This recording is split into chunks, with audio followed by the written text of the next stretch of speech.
रिश्ते अगर बिल्कुल मौत के करीब पहुंच जाए, यानी टूटने की पूरी कगार हो या टूट चुके हों, तो ऐसे में रिश्तों की लाश को ढूंढना उचित नहीं है। सुप्रीम कोर्ट ने अपने फैसले में साफ किया है कि ऐसे में कुछ शर्तों के साथ वो सुप्रीम कोर्ट के पास ये अधिकार है, यानी संविधान के अनुच्छेद 142 के तहत, जिसमें सुप्रीम कोर्ट पूर्ण न्याय के लिए बहुत सारे प्रोसेस को कट शॉर्ट कर सकता है। हम इस पूरे मामले में amicus curiae senior advocate Indira Jaising ji से बात कर रहे हैं। मैम, इस पूरे फैसले का असर क्या होगा और किन लोगों को फायदा होगा इससे? सबसे पहले मैं क्षमा मांगूंगी, मैं हिंदी बहुत अच्छी तरह से बोलती नहीं हूँ, इसलिए इंग्लिश हिंदी दोनों मिक्स हो जाएंगे। आपने बिल्कुल सही कहा कि एक मैरिज खत्म हो गई है, और यही सवाल था सुप्रीम कोर्ट के सामने कि जब आंखों के सामने दिखता है कि ये मैरिज अब खत्म हो गई है, इसमें और कुछ नहीं है, लेकिन उससे ज्यादा इम्पोर्टेंट है हमने कोशिश की है, कोर्ट ने कोशिश की है कि उन दोनों को साथ लाने की, और वो असफल हुई वो कोशिश। ऐसी परिस्थिति में वो क्या करना चाहिए? तो कोर्ट ने कहा ऐसी परिस्थिति में हम डिवोर्स दे सकते हैं on the ground of irretrievable breakdown of marriage, मतलब उसको अभी किसी भी हालत में वो दो लोग एक दूसरे के साथ रहने वाले नहीं। इरिट्रेबल यानी अपरिवर्तित, जिसमें कोई बदलाव नहीं आ सके और जिसको वापस नहीं मोड़ा जा सके। ये फैसला कौन करे?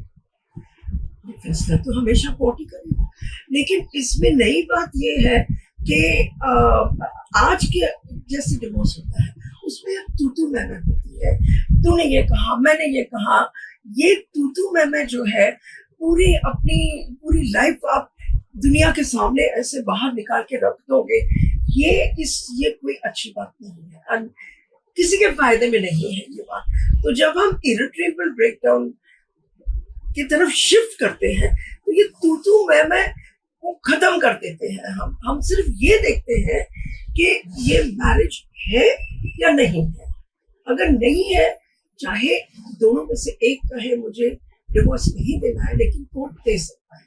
लेकिन ये बात जरूरी है कि आपको पता ही है कि किसी भी मैरिज में महिलाओं को एक तरह का डिसएडवांटेज होता ही है। सब प्रॉपर्टी उनके हाथ में है, हस्बैंड के हाथ में है, तो ऐसे ही कोई डिवोर्स तो दे नहीं देगा ना। तो कोर्ट ने कहा है कि पहले हम देखेंगे, मेंटेनेंस दिया, एलिमनी दिया, बच्चों के बारे में कुछ सब कुछ कर दिया, उनका स्कूल, उनका मेडिकल, उनकी एंटरटेनमेंट, उनकी हायर एजुकेशन, उनकी मैरिज के बारे में सब के अरेंजमेंट्स करने के बाद ही वो डिवोर्स देने को तैयार है।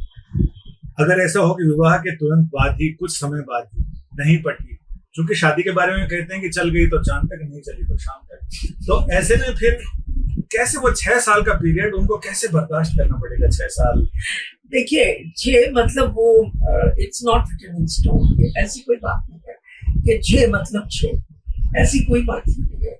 वो हर केस पे डिपेंड होता है, ठीक है। तो अगर कोर्ट की समझ में 1 महीने छोड़ो, 2, 3, 4, 5 महीने के बाद अगर वो मिल सकते हैं एक दूसरे के साथ, तो वो डिवोर्स नहीं देंगे, ठीक है।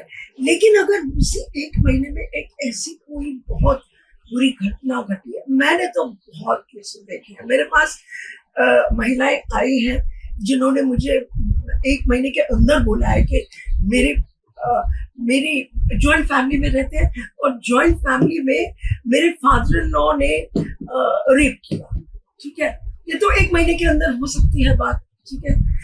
ऐसी सिचुएशंस में तो कौन बोलेगा कि डिवोर्स नहीं, अगर वो कोर्ट पे गई और कहेगी कि मुझे डिवोर्स चाहिए, तो आप ऐसे कोई फिक्स नहीं कह सकते कि 1 महीना या 6 साल या 10 या 20। और दूसरे मैंने ऐसे भी केस में अभी कर रही हूँ जहाँ 20 साल तक डिवोर्स के लिए दोनों लड़ रहे हैं। एक इंसान कहता है मुझे डिवोर्स चाहिए, दूसरा कहता है नहीं चाहिए। इतने केसेस हैं जब लोगों ने कहा है मैं डिवोर्स के लिए तो रुक नहीं सकती हूँ, महिलाओं ने कहा है, और उन्हें अपने दूसरा रिश्ता बना दिया, उनके बच्चे भी हो गए, लेकिन डिवोर्स नहीं हुआ। तो इसलिए ये जो नया फैसला आया है मुझे लगता है बहुत प्रोग्रेसिव है। और मैं तो ये कहूँगी कि अब लेजिस्लेचर को सोचना चाहिए कि कानून को अमेंड कर दो, क्योंकि इस फैसले का एक डिसएडवांटेज है, सिर्फ सुप्रीम कोर्ट के ग्राउंड पे दे सकता है, लेकिन उसका मतलब बहुत सारे लोगों को फायदा नहीं मिलेगा।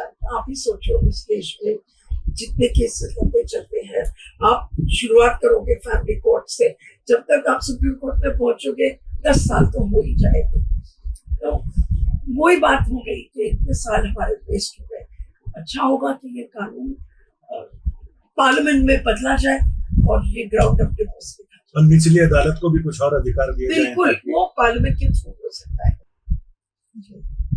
इस पूरी बातचीत का टेक अवे मेरे लिए 2 चीजें हैं। अव्वल तो ये कि मैम ने कहा कि मेरी हिंदी अच्छी नहीं है।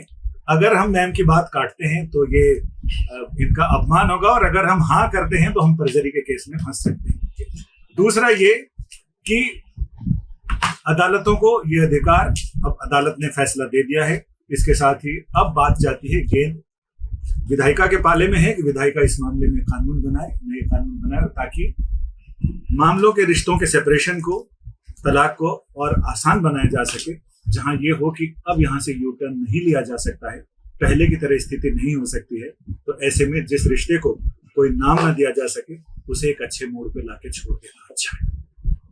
मेरी सहयोगी अनिशा माथुर के साथ संजय शर्मा, दिल्ली आज तक।